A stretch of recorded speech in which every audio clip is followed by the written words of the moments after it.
RRI Indonesia Inspirasi. Sebelumnya Pak Ade, ini sudah ada yang bergabung melalui chat WhatsApp kita. Oke. Ini terkait katanya, buktikan generasi yang jauh dari kota bagaimana mengatasi narkoba terselubung yang membahayakan generasi penerus. Nah, ini seperti apa nih tanggapan Pak Ade? Oke, baik. Terima kasih ya untuk pertanyaannya. Ini persoalan narkoba ini memang luar biasa ya. Artinya menyerang semua sendi-sendi kehidupan ya, terutama anak muda ya, milenial ya. Sehingga memang ketika ini terus berlanjut sangat-sangat tidak baik untuk anak muda gitu. Lalu bagaimana untuk mengatasi peredaran narkoba yang sangat masif sekali pergerakannya? Pertama adalah ke dalam hemat saya dan konsep saya ya, anak milenial itu harus keren gitu, harus keren, punya konsep dan you want to be what, kamu mau jadi apa gitu. Nah makanya kalau kita tuh saya kan bergabung juga di komunitas-komunitas seperti Semesta gitu. Nah, kita itu ketika ngumpul ngomongnya itu adalah yaudah aku mau ke sini, aku mau ke sini, aku mau jadi ini, mau jadi ini. Nah, sekarang kan lagi ngetrend tuh orang ya, saya S1 pengen S2 kemana gitu kan, pengen keluar negeri. Nah maksud saya mindsettingnya itu harus diubah dulu gitu. Ketika kita rubah mindsetting, maka kita akan rubah yang namanya circle. Nah ketika kita sudah merubah mind, tapi ketika kita tidak rubah circle ya mungkin bisa saja masih terkontaminasi.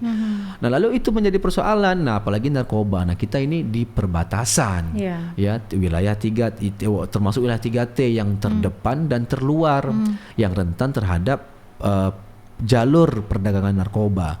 Nah jadi dalam perspektif saya, untuk teman yang sudah menanya tadi, saya sepakat gitu bahwa Anda dan kita semua harus menanamkan bahwa kita milenial punya konsep dan kita mau jadi apa. Lalu apakah kita di desa bisa berkembang? Bisa.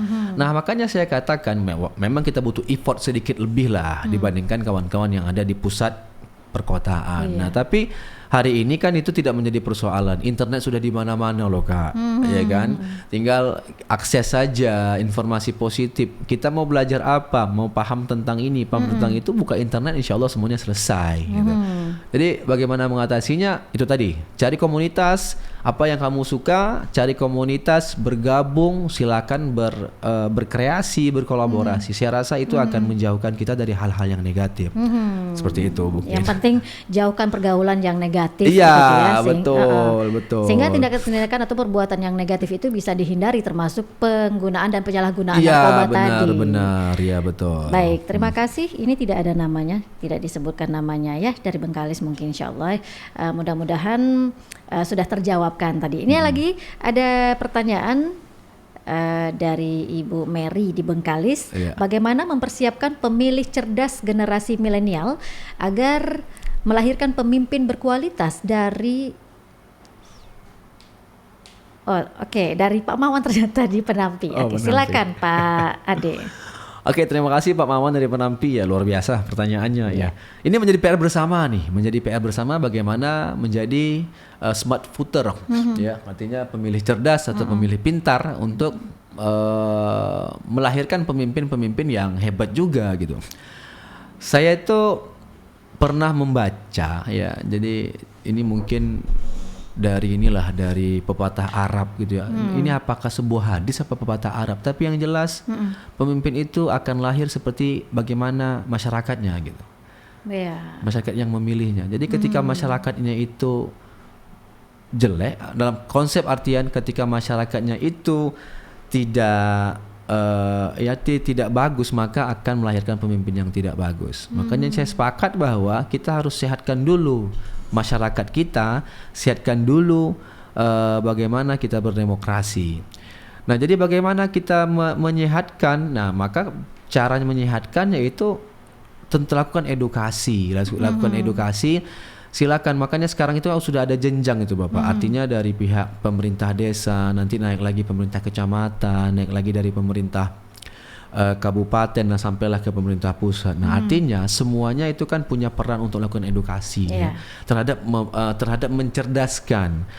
Nah, yang kedua adalah dari pihak ini tadi untuk teman-teman yang berada di perguruan tinggi ya juga harus bisa melihat ini sebagai sebuah ancaman ya. Artinya ketika demokrasi kita tidak sehat, maka kita akan melahirkan pemimpin yang tidak sehat juga gitu. Berarti itu tergantung dari masyarakat. Tergantung masyarakat gitu kan. Ya makanya harus masyarakat juga harus pintar, masyarakat juga harus cerdas memilih. Makanya saya katakan ketika ada ya calon pemimpin yang datang, kita bisa lihat dong, oh ini dia datang begini. Nah, juga harus dilihat juga dong ini. Tapi yang terjadi sekarang ini bagaimana Pak Ade? Sementara masyarakat ini punya dukungannya masing-masing. Ini seperti apa untuk menyatukan pemikiran mereka, sementara ada masyarakat ini mereka sudah punya kelompok-kelompoknya yang memiliki Oke, ya kita paham ya. Artinya begini, jadi gini saja, artinya kita juga paham bahwa negara ini adalah negara demokrasi yang siapapun boleh memilih dan dipilih, kan begitu. Artinya setiap orang itu punya kesempatan yang sama. Nah, dalam hemat saya, ketika kita melihat hal-hal yang baik, why not, kan begitu. Nah, makanya yang harus kita bangun dulu itu adalah konsep berdemokrasi. Si A mau bangun ini, oke, silakan, is good. Si A mau bangun ini, silakan, is good. Nah, artinya calon-calon pemimpin kita itu kan sudah ada track recordnya gitu. Track record yang memang secara dulu sebelum dia mengajukan diri untuk dipilih kan kita sudah melihat track record. Apa yang telah diperbuat, program apa yang telah ini. Nah, makanya siapapun pemimpinnya it's okay, nggak apa-apa selagi dia masih mengakomodir kepentingan masyarakat. Nah, persoalan masyarakat yang mana ya ini kan melalui proses politik. Nah, artinya nggak bisa kita ini kan. Nah, di dalam politik itu juga kita nggak bisa untuk menyenangkan hati semua masyarakat. Memang pasti ada yang urgensikan, mana yang paling terprioritaskan, mana yang enggak. Saya rasa untuk pemilihan program di dalam pemerintah pun juga berdasarkan prioritas. Artinya ketika ada tingkat kemiskinan yang sudah mencapai 70%, sedangkan kita bicara pada konteks bantuan olahraga yang hanya mungkin urgensinya hanya butuh 20%, maka kita akan lebih mendahulukan yang kemiskinan. Jadi mungkin selagi teman-teman yang berada di dalam dunia politik masih niatnya baik untuk bernegara, ya bukan hanya kepentingan sesaat, dan punya konsep bagaimana membangun masyarakat, saya rasa go ahead aja, ya silakan aja kan begitu. Baik, ini persoalannya mau milih ya itu kan terserah. Tidak ada keterikatan ya. Ya, pintar-pintar lah kan begitu. Pintar-pintar. Pokoknya siapa yang sudah memilih itu sudah resikonya. Iya, resikonya begitu. Baik atau buruk itu ya terima aja. Tapi perlu evaluasi kembali. Perlu evaluasi ya kan? kembali. Nah, makanya saya katakan demokrasi itu adalah sebuah circle yang terus berjalan. Jadi, contoh begini saja. Mohon maaf. Dalam pemerintah itu ya ada namanya musrenbang, ya musyawarah pembangunan baik tingkat desa, kecamatan gitu kan, sampai di kabupaten, sampai di provinsi dan sebagainya. Nah, banyak nih kadang masyarakat tak paham. Memang dikumpulkan mereka di aula kecamatan, aula desa, tapi mereka tak dikasih yang namanya untuk beraspirasi begitu. Nah, atau juga terkadang dari pihak eksekutif juga hanya formalitas saja gitu. Nah, harusnya ini kan bisa dibangun bagaimana sehingga setiap tahun tuh program yang dibikin pemerintah itu memang betul-betul untuk masyarakat. Iya, betul. Jadi dirasakan manfaatnya juga. Jadi makanya itu juga bagian dari demokrasi. Ikut andil dalam merumuskan program gitu. Jadi begitulah menurut saya demokrasi yang sehat, bagaimana kita membangun masyarakat madani ya. Jadi kita sebagai warga negara juga harus tahu posisi. Pemerintah sebagai katakanlah bagian dari perwakilan negara juga harus tahu posisi. Nah, dari pihak swasta juga harus tahu posisi. Jadi dari pihak komunitas juga, jadi harus saling merekat antara elemen-elemen ini gitu. Nah, terkadang kan kita sering atas nama demokrasi, atas nama HAM, masyarakat pun juga salah gitu kan. Terkadang memberi komen di media sosial terlalu ujaran kebencian itu salah gitu. Kita harus pintar-pintar, hati-hati, apalagi hari ini ada undang-undang ITE gitu. Jadi artinya silakan komen kinerja pemerintah tapi dengan yang bertanggung jawab. Jangan mengujar kebencian. Kalau ada dasarnya harus yes, that's punya right. juga. Kalau ada datanya, Iya. kalau ada faktanya, oke silahkan Iya. begitu. Tapi itu bisa dipertanggungjawabkan. Nah, pemerintah pun juga harus begitu kan. Iya, Harus adil juga ketika masyarakat ini ya berarti juga harus seperti itu. Jadi gitulah kira-kira. Iya. Sebelum terjadinya hoax, pemerintah harus sebarkan dulu ini seperti ini nih. Iya, betul. Terjadinya ini nih. Betul. Jadi tidak ada saling menyalahkan. Tak ada begitu. saling menyalahkan. Dan- Apalagi hari ini iya. politik identitas itu masih dirasakan. Oh, aku bagian ini, saya bagian ini. Jadi Iya. sering menjatuh-jatuhkan, sering menjelek-jelekkan gitu kan. Jadi Akibat persaingan yang tak Iya, sehat ya. persaingan tak sehat. Tambah lagi buzzer kan gitu kan di Facebook. Nah, orang kita persoalannya adalah cross checknya minim. Nah, itu kan. Dengar berita yang dibikin, diedit sama Langsung ditelan Amoknya mentah-mentah. ditelan mentah-mentah gitu kan. Yang paling sering itu di WhatsApp keluarga. Waduh. Wah, ini dari keluarga nih. Tentu dia lebih Iya, percaya betul. keluarga ya kan. Hati-hati juga. Hati-hati, oh, Baik begitu. Pak Ade, Ya, oke. kita lanjutkan masih dari sesi pertanyaan Oke. dari pendengar kita. Dari Ibu Warsi di Bengkalis. Ini bagaimana Bapak melihat partisipasi generasi muda pada pemilu-pemilu sebelumnya? Oke. Silakan. Baik, Bu Warsi ya, Bu Warsi, Iya. Bu Warsi. Nah, itu saya katakan tadi. 2019 itu golput lumayan tinggi dari kaum milenial, data yang saya dapatkan dari KPU. Nah, artinya apa? Artinya ada kekecewaan dari kaum milenial gitu. Nah, Alasan golputnya kenapa itu? Kecewa saja? kecewa mungkin mereka berpikir, apalagi kemarin di pemilu kemarin hanya dua calon kan untuk presiden kan. Iya. Dan itu memang sudah sangat terpecah. Jadi ada yang ke kanan, ada yang ke kiri. Nah, sehingga itu yang membuat menjadi golput tingkat tinggi gitu. Nah, menjadi mungkin bisa saja ada 3. Jadi satu yang mungkin yang satu pro kontra, ada yang mungkin udah aku nggak mau mikir sama sekali gitu kan. Ya udah kalian, tapi itu nggak sehat. Anda bisa bayangkan. Begini Bu Warsi, kita meyakini betul yang saya katakan di awal tadi bahwa semua keputusan harga cabai itu kenapa 10.000 itu dari keputusan politik. Nah, kenapa harga beras mahal itu siapa yang menentukan? Kawan-kawan yang ada di Bulog katakan. Oke. Ada yang di Bulog. Siapa yang bikin kebijakan di Bulog? Ya pemerintah juga. Pemerintah siapa? Mereka yang menang pemilu kan gitu, kan gitu. Sama juga. Jadi ada unsur politik semuanya. Unsur politik. Jadi makanya untuk saya himbau kawan-kawan pemuda dan pemudi milenial, makanya harus aware, harus sadar bahwa termasuk maaf Pak ya, termasuk yang dikeluh kesahkan ibu-ibu rumah tangga ini Apa? masalah gas 3 kg ini. gas, ya. Apakah termasuk semua politik juga? politik. Artinya gini, mungkin itu tidak, tapi artinya yang ketika katakanlah di bawah apa? Kementerian Perdagangan, siapa yang menaruh di situ? Ya berarti kan presiden. Orang-orang dia. Nah, ketika presiden kita ini ya kurang apa kan, itu kan persoalan politik juga gitu. Maka saya katakan hanya politik yang diizinkan secara konstitusional untuk merebut, untuk mengambil kekuasaan. Mungkin tak mengambil ya, mungkin meraih kekuasaan gitu kan. Ketika kita tidak suka dengan ini kan, kita bisa pilih yang lain. Tapi jangan pula kita mau bubarkan negara ini, nggak boleh kan begitu. Kan kalaupun buruk negara itu kan masih bisa diperbaiki. Iya, gitu. jadi jangan sampai itu salah gitu. Iya. Makanya demokrasi, kita menganut paham Pancasila ya sudah. Artinya kita paham saja Pancasila. Artinya diskusi tentang ideologi kita itu sudah putus di tahun 45 dulu. Jadi jangan diganggu gugat lagi.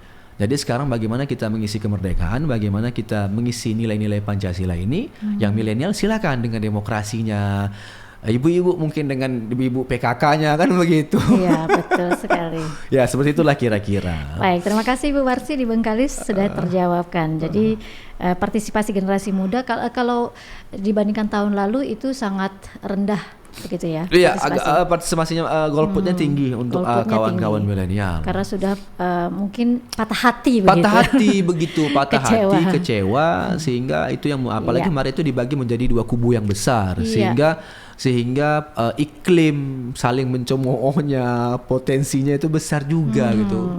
Harusnya saling mendukung aja. Saling begitu mendukung ya? aja, jadi Baik. nggak perlu di ini kan gitu kan. Baik. Mereka sana makan, kita harus makan dong. Jadi kita gara-gara berantem, gara-gara pilihan terkadang Jadi dikunci mulutnya. iya nggak Malahan ada yang tegur-teguran, iya betul.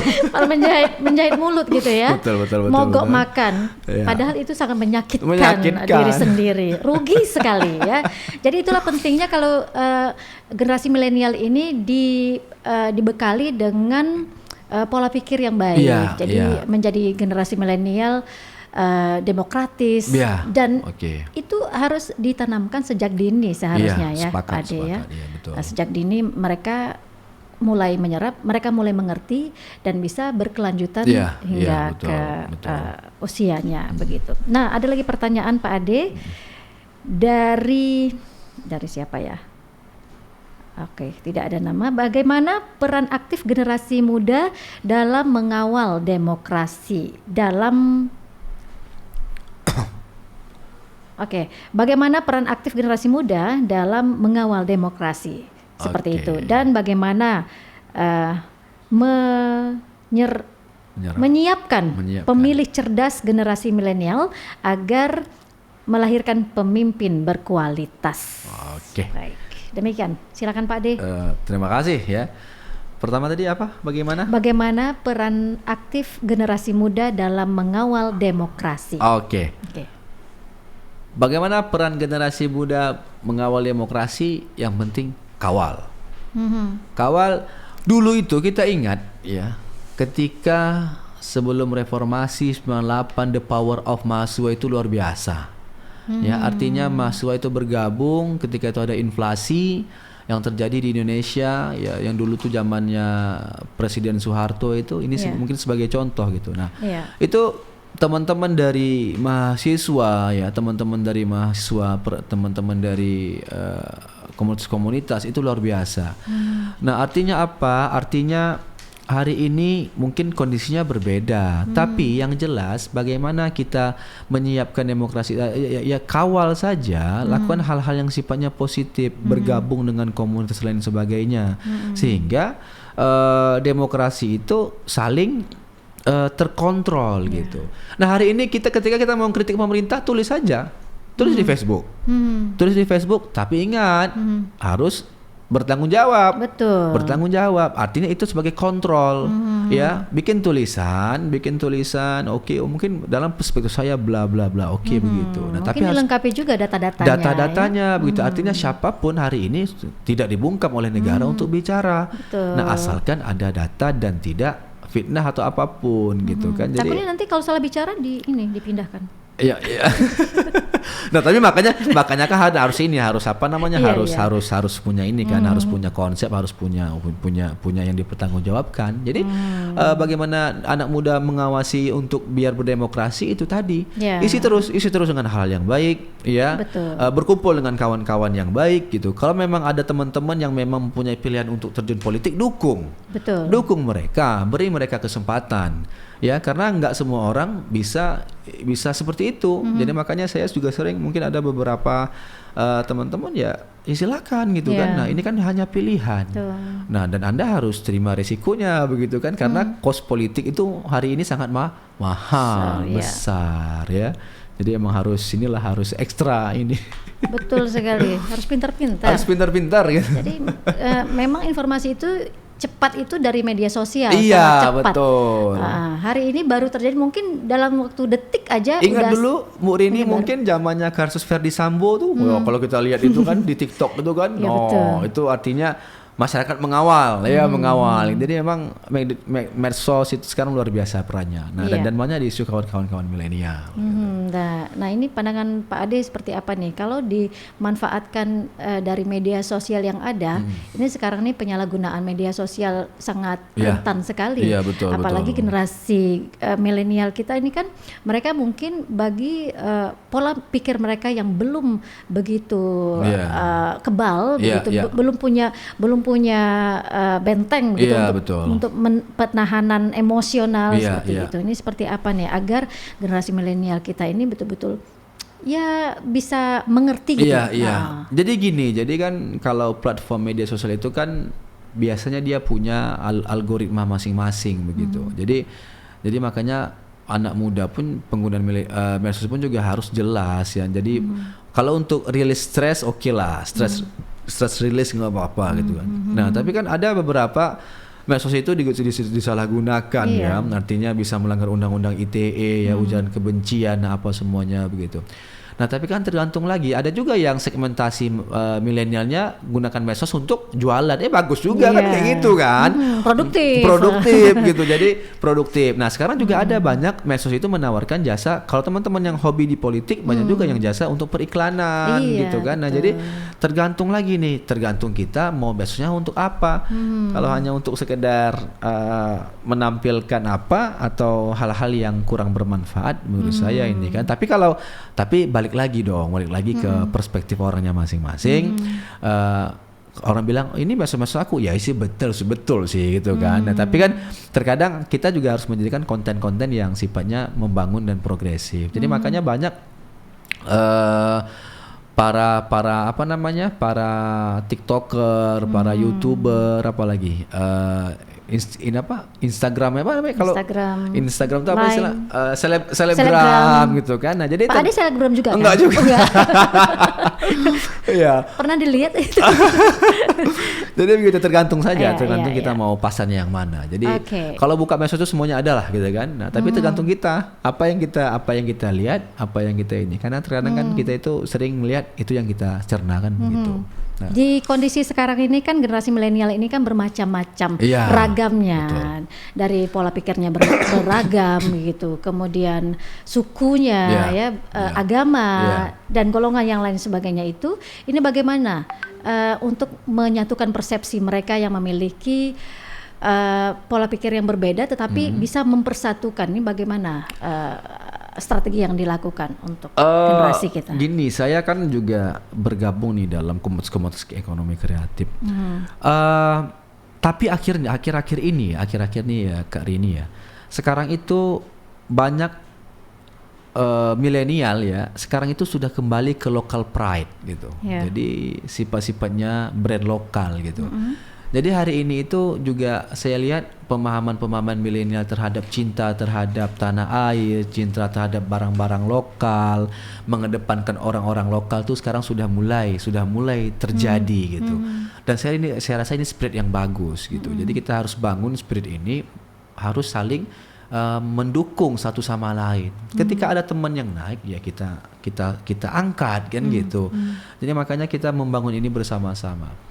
Ini juga mungkin berkaitan dengan saya katakan di awal tadi, ada nama bonus demografi, di mana sebuah negara itu diisi penuh oleh komposisi milenial yang produktif. Zaman ini dulu pernah dimanfaatkan oleh Korea. Ya, ada beberapa negara besar yang pernah memanfaatkan bonus demografi dan akhirnya menjadi besar.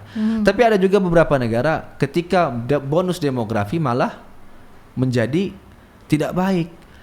Ya, artinya negara lain kan juga banyak iri dengan kita gitu. Makanya mungkin narkoba juga bagian bagaimana mereka bisa menghancurkan generasi kita gitu. Nah, jadi bonus demografi ini sudah banyak kita rasakan. Banyak anak-anak Indonesia yang jadi ini, jadi itu, asli ini, asli itu. Anak Bengkalis itu banyak loh yang kuliah ke luar negeri loh gitu, yang sampai ke US, sampai ke UK kan gitu. Nah, ini lumayan hal-hal yang positif yang kita bangun begitu. Baik, ini ada lagi pertanyaan dari Pak Rustam di Bukit Batu.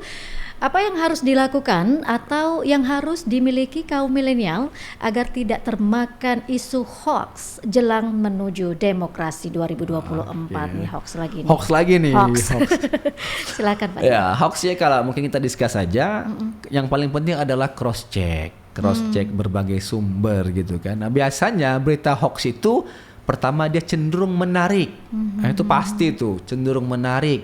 Yang kedua biasa tendensius. Nah, itu ketika ada kayak gitu tuh kita harus mulai harus mulai cross check gitu. Udah itu biasanya media-medianya sifatnya adalah yang tidak kredibel. Nah, kan kalau kredibel itu kan contoh mungkin saya sebutkan mungkin apa ya, kalau ininya CNBC ya, mungkin seperti CNBC, ada kalau koran lokalnya mungkin ada Riau Post kan gitu, mungkin ada Tribun. Nah, itu kan sudah kredibel. Nah, walaupun memang ada beberapa yang lain, nah artinya tapi kan ada tuh beberapa yang domainnya yang pakai terkadang www.org, www, wordspot, itu kan tak kredibel. Nah, jadi makanya yang sifatnya hoax gitu kan, dia cenderung ini menarik pembaca untuk membaca. Seperti contoh hal-hal yang sifatnya menarik pembaca untuk membaca. Nah, makanya kita untuk melariskan produknya juga. Kita kan minim literasi nih, apalagi mohon maaf, apalagi yang memang sudah generasi di atas milenial, generasi Y, generasi apa dan sebenarnya itu kan cenderung menerima informasi mentah-mentah. Nah, jadi untuk teman-teman ya, terutama milenial harus bijak-bijak dan pintar untuk meng-cross check informasi.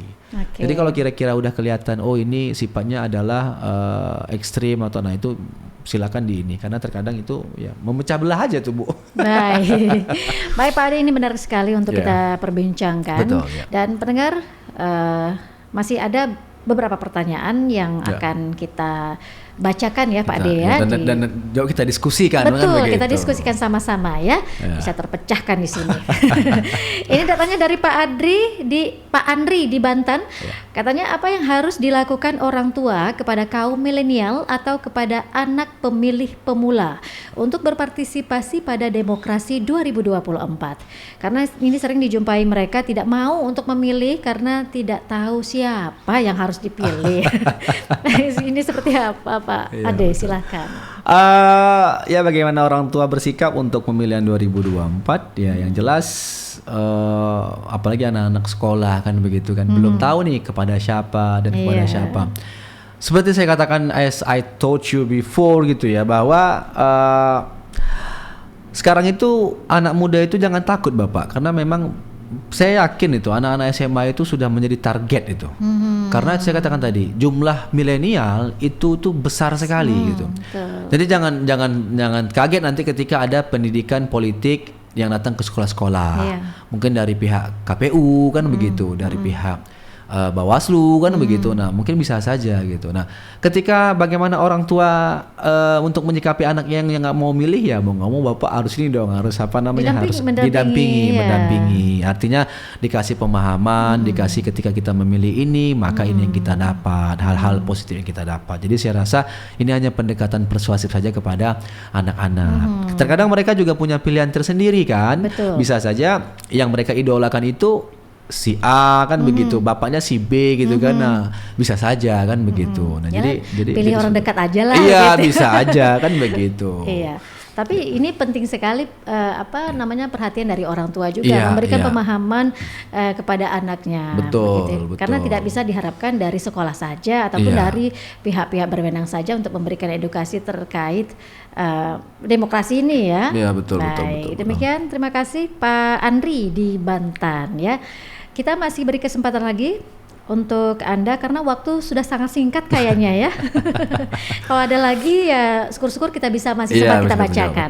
Tetapi ini kita memang sudah sampai di penghujung waktu sepertinya Pak Ade. Sebenarnya masih panjang lagi ya pembicaraan kita masih terkait masih enak gitu. Ya. Makanya demokrasi ini enaknya kalau teman-teman sambil ngopi gitu kan.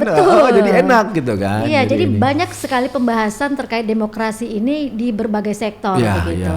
Karena demokrasi ini penting sekali apalagi di zaman sekarang ini untuk kecerdasan seorang generasi milenial ini harus lebih meningkat begitu. Iya, betul. Jadi jangan sampai kita berdemokrasi itu ya ini tidak membangun, jangan sampai gitu. Negara kita Indonesia negara yang memang sudah dikaruniai Allah Tuhan yang Maha Esa ya, dengan keberagaman yang luar biasa ya, tapi masih hari ini masih tetap solid. Betul. Ya gitu.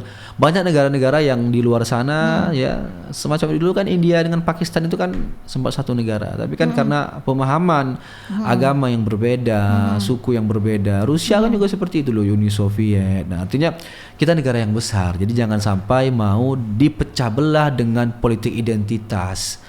Tapi Pak Ade, kalau zaman sekarang ini memang kalau generasi milenial kita di Indonesia memang kebanyakan mereka kritis Iya, begitu. iya, oke. Tetapi dari pemahaman yang mereka miliki, Iya. mindset yang mereka Iya. miliki, ini terkadang terjadi perpecahan Iya, iya. akibat dari perbedaan pendapat tadi. Iya, betul. Apalagi generasi milenial ini memiliki tingkat emosionalnya Ego yang yang tinggi, ego tinggi, yang iya, tinggi. betul. Jadi apabila mereka mungkin merasa Benar, tidak menerima iya. pendapatnya, Iya, iya. merasa benar begitu Iya. dan tidak sesuai dengan pendapat ini dan itu, Iya. akan terjadi semacam perpecahan ataupun bentrokan seperti itu. Sepakat saya. Jadi begini, kalau menurut saya memang ini juga harus, inilah demokrasi berperan penting bagaimana meng-create pola pikir berdemokrasi. Sebetulnya kan ini kan hanya persoalan menang kalah, bagaimana kita menerima, kan begitu saja. Ketika ide kita tidak dipakai, ide yang lain dipakai, oke kita support, kan gitu. Saya rasa dalam konsep agama manapun, dalam konsep suku manapun, adat manapun, yang namanya bertenggang rasa, memberikan hal-hal yang ketika kita tidak dipilih, kita dukung yang lain, itu kan konsep berbesar hati yang agama manapun ajarkan, suku manapun ajarkan. Ras pun juga mengajarkan, ada istiadat, hal-hal itu yang harus kita bangun. Jadi hal-hal positif itu membudayakan yang baik. Jadi tak ada lagi. Nah, jangan sampai kita sedemikian rupa. Jangan sampai terjadi bentrokan, Ya. apalagi seorang mahasiswa. Ya, betul, begitu betul, ya, Pak De, betul, ya. betul, Terakhir betul. Pak De, Ya. mungkin Pak De bisa memberikan pesan-pesannya ya sebagai closing statement kita pagi hari ini. Oke, pertama saya mewakili ISMI terima kasih kepada RRI memang yang hari ini masih konsisten komit ya untuk menggandeng ISMI, memberikan informasi yang kredibel ya, yang sampai kemana-mana gitu, dan kita apresiasi itu, dan memang luar biasa karena memang RRI komit dan konsisten terus-menerus, dan kita apresiasi itu. Yang kedua, pesan saya hari ini adalah untuk milenial ya, yang penting kawan-kawan harus sadar ya, jangan alergi lagi terhadap politik, jangan marilah kita berdemokrasi dengan sehat. Ya, gunakan media sosial dengan baik, ya jangan telan mentah-mentah yang sifatnya hoax, dan jangan mau dipecah belah. Ingat, suara Anda mahal untuk 2024. Jadi makanya pilihlah yang terbaik, pilihlah yang memang Anda rasa mewakili aspirasi dan inspirasi Anda. Saya rasa demikian hari ini, cukup dari saya. Baik, terima kasih Pak Ade Idra Sohara SAP MSI, narasumber kita pada pagi hari ini luar biasa. Edukasi yang sudah disampaikan oleh narasumber kita pendengar terkait demokrasi sehat bagi milenial menuju 2024. Pendengar, sampai di sini kebersamaan kita. Terima kasih untuk Anda yang sudah berpartisipasi di program dialog interaktif kita bersama ISMI Kabupaten Bengkalis. Kanal Inspirasi.